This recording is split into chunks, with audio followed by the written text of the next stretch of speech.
In this video, I'll show you how to add a numbered list in Notion. I'm using a sample page called Add Numbered List just as an example, so you can clearly see what happens.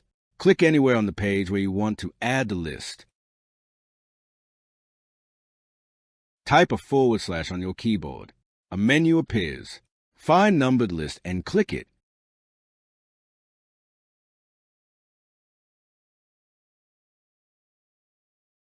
A number appears on the page. Type your first item.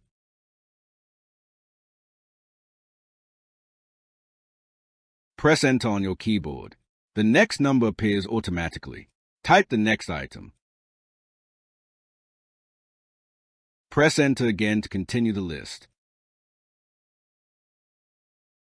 When you are done, press Enter twice to exit the numbered list, or you can also click anywhere outside the list to stop it.